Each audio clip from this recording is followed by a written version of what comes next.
a handful will step out of this saṃsāra life. A handful will do it. Most people, it's the truth is inconvenient.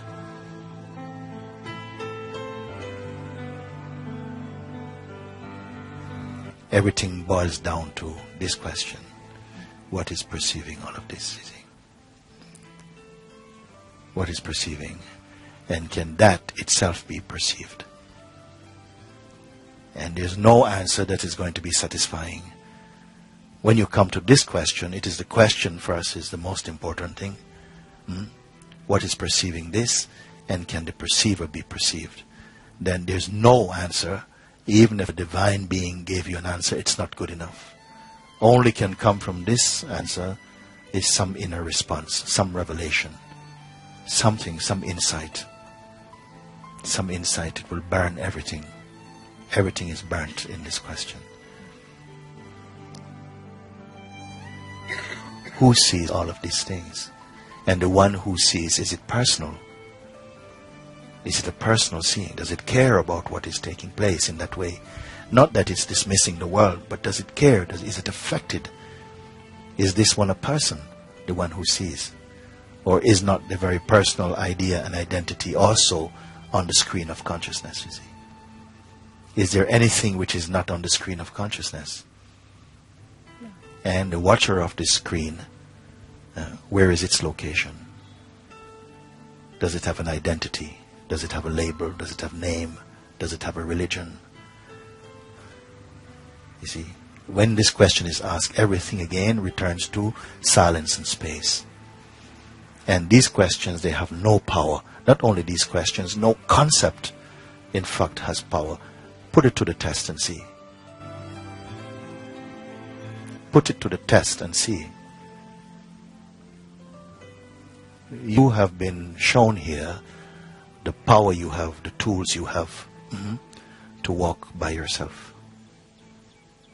All of you who have come, you have been shown the power that is inherent in your being to stand by yourself.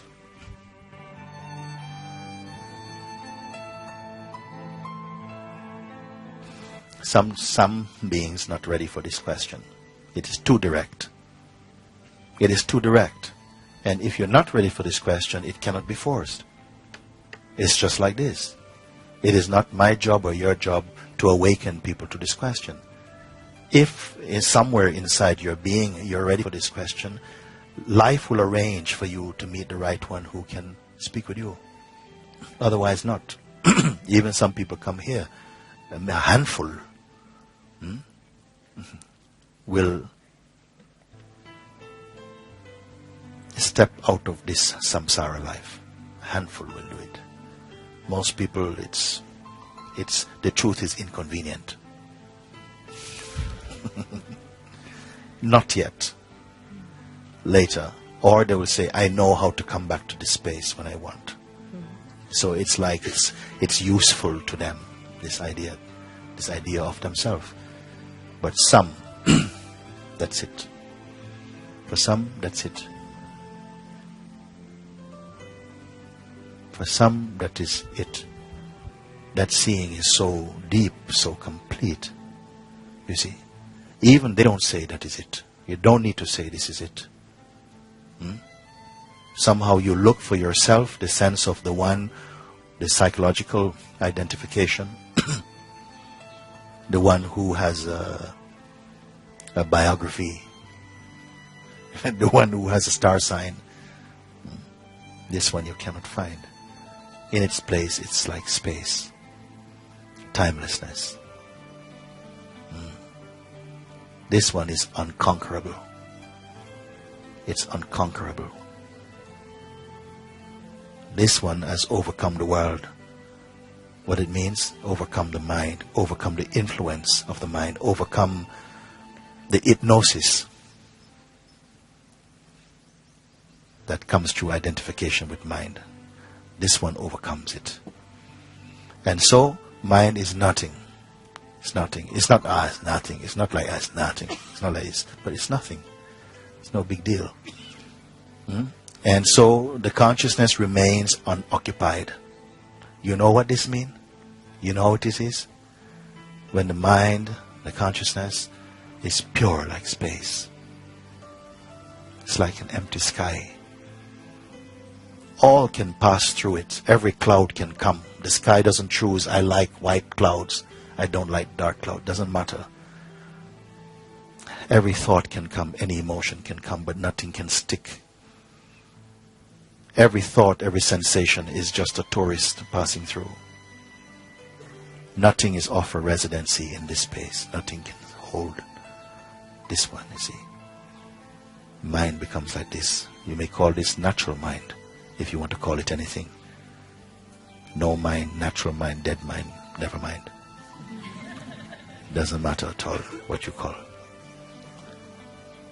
That has no name.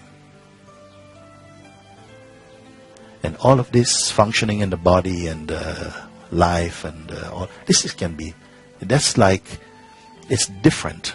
It's different. It is like looking at the moon when the sun is up. You can see it. But nobody writes poetry to the moon when the sun is present. It's there.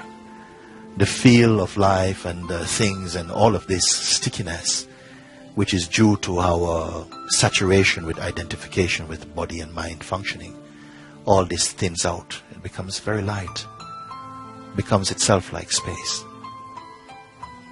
You don't even have to push it away. You don't even have to push it away. You can include everything.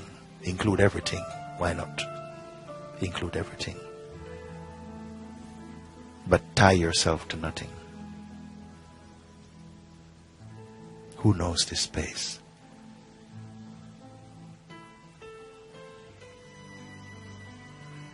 You're not exchanging. Simply seeing from the deepest within your own self.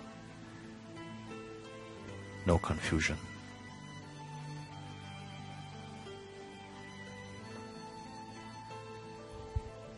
So something becomes, like I say, your experience of yourself, you're like space moving through space. You're not carrying all these folders, all these albums. Fresh. And so you can look at any question you have in your pocket like this now. And see if the vital force will ask them.